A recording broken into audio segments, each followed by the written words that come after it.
ಎಲ್ಲರಿಗೂ ನಮಸ್ಕಾರ. ಇವತ್ತಿನ ನಮ್ಮ ಈ ವಿಶ್ಲೇಷಣೆಗೆ ಸ್ವಾಗತ. ಬನ್ನಿ, ಇವತ್ತು ನಾವೆಲ್ಲ ಸೇರಿ ಒಂದು ರಾಸಾಯನಿಕ ಪತ್ತೇದಾರಿ ಕಥೆಯನ್ನ ಬಿಡಿಸೋಣ. ನಮ್ಮ ಮುಂದೆ ಒಂದು ನಿಗೂಢ ಪ್ರಕರಣ ಇದೆ ಮತ್ತು ಕೊಟ್ಟಿರೋ ಸುಳಿವುಗಳನ್ನೇ ಬಳಸ್ಕೊಂಡು ನಾವು ಸತ್ಯವನ್ನ ಕಂಡುಹಿಡಿಬೇಕಾಗಿದೆ. ಹಾಗಿದ್ರೆ ಶುರು ಮಾಡೋಣ ಅಲ್ವಾ? ಸರಿ, ನಮ್ಮ ತನಿಖೆ ಇಲ್ಲಿಂದಾನೇ ಶುರುವಾಗೋದು. ಇದನ್ನ ನಮ್ಮ ಕೇಸ್ ಫೈಲ್ ಅಂತಾನೆ ಅನ್ಕೊಳ್ಳೋಣ. ನೋಡಿ, ಮೇಲ್ನೋಟಕ್ಕೆ ಇದೊಂದು ಸಾಮಾನ್ಯ ರಸಾಯನಶಾಸ್ತ್ರದ ಪ್ರಶ್ನೆ ಥರ ಕಾಣಿಸುತ್ತೆ ಅಲ್ವಾ? ಆದರೆ ಇದರೊಳಗೆ ಒಂದು ಇಡೀ ಕಥಾನೇ ಅಡಗಿದೆ. ಬನ್ನಿ, ಇದರೊಳಗೆ ಏನಿದೆ ಅಂತ ಒಂದೊಂದಾಗಿ ನೋಡ್ತಾ ಹೋಗೋಣ. ನಮ್ಮ ಈ ಇಡೀ ಪ್ರಕರಣದ ಕೇಂದ್ರ ಬಿಂದು ಇಲ್ಲಿದೆ. ಸೋಡಿಯಂ ಕ್ಲೋರೈಡ್ ಅಂದ್ರೆ ನಾವು ಬಳಸೋ ಸಾಮಾನ್ಯ ಉಪ್ಪು, ಅದನ್ನ ಸಾಂದ್ರೀಕೃತ ಸಲ್ಫ್ಯೂರಿಕ್ ಆಮ್ಲದ ಜೊತೆ ಸೇರಿಸಿದಾಗ ಎಕ್ಸ್ ಅಂತ ಒಂದು ನಿಗೂಢ ಅನಿಲ ಬಿಡುಗಡೆ ಆಗುತ್ತೆ. ಇಲ್ಲಿಗೆ ಕತೆ ಮುಗಿಯಲ್ಲ. ಆಮೇಲೇನಾಗತ್ತೆ, ಅದೇ ನಮ್ಮುಂದಿರೋ ದೊಡ್ಡ ಸವಾಲು. ನೋಡಿ, ಯಾವುದೇ ಒಂದು ಪತ್ತೇದಾರಿ ಕಥೆಯಲ್ಲಿ ಮೊದಲನೇ ಕೆಲಸ ಏನೋ ಶಂಕಿತ ಯಾರು ಅಂತ ಗುರುತಿಸೋದು. ಇಲ್ಲೂ ಹಾಗೇನೆ. ನಮ್ಮ ಮೊದಲನೇ ಕೆಲಸ ಈ ಎಕ್ಸ್ ಅನ್ನೋ ಅನಿಲ ಯಾವುದು ಅಂತ ಕಂಡಿಡಿಯೋದು.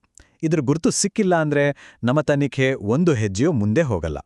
ಸರಿ, ಹಾಗಿದ್ರೆ ಈಗ ಸುಳಿವುಗಳನ್ನ ಒಂದೊಂದಾಗಿ ಪರಿಶೀಲಿಸೋ ಸಮಯ.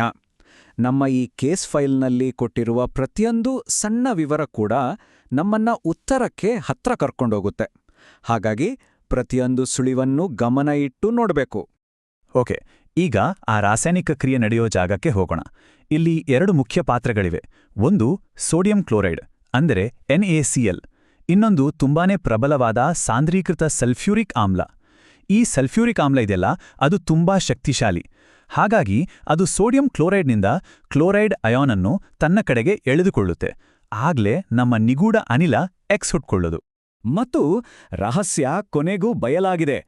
ನಮ್ಮ ಶಂಕಿತ ಎಕ್ಸ್ ಬೇರೆ ಯಾವುದೂ ಅಲ್ಲ, ಅದು ಹೈಡ್ರೋಜನ್ ಕ್ಲೋರೈಡ್ ಅಂದ್ರೆ HCl.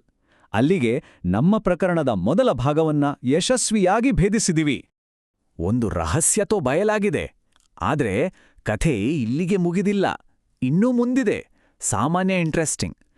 ಈಗ ನಾವು ಪತ್ತೆ ಹಚ್ಚಿದ ಈ HCl ಅನಿಲ ನೀರಿನ ಜೊತೆ ಸೇರಿದಾಗ ಏನಾಗುತ್ತೆ ಅಂತ ನೋಡ್ಬೇಕು.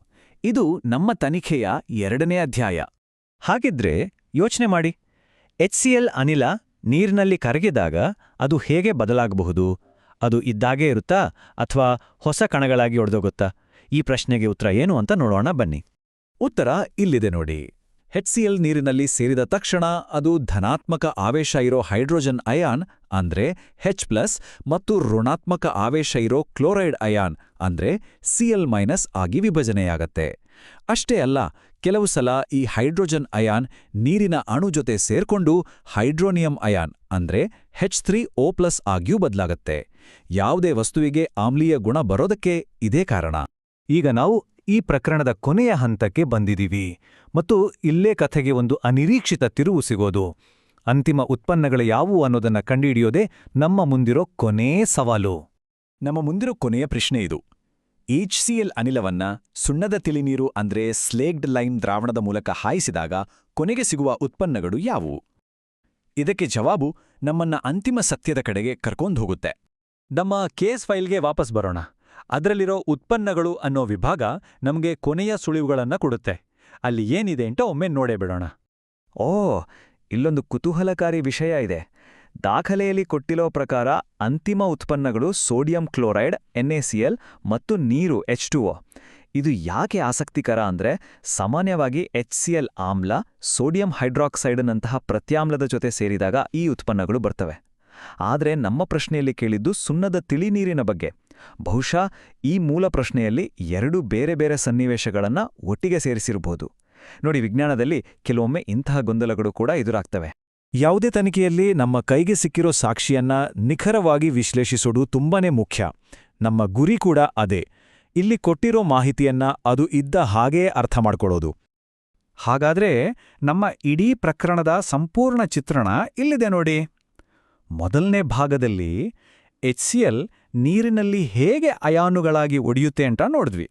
ಆಮೇಲೆ ಎರಡನೇ ಭಾಗದಲ್ಲಿ ಇನ್ನೊಂದು ರಾಸಾಯನಿಕ ಕ್ರಿಯೆಯ ಅಂತಿಮ ಉತ್ಪನ್ನಗಳಾದ ಉಪ್ಪು ಮತ್ತು ನೀರನ್ನ ಗುರುತಿಸಿದ್ವಿ.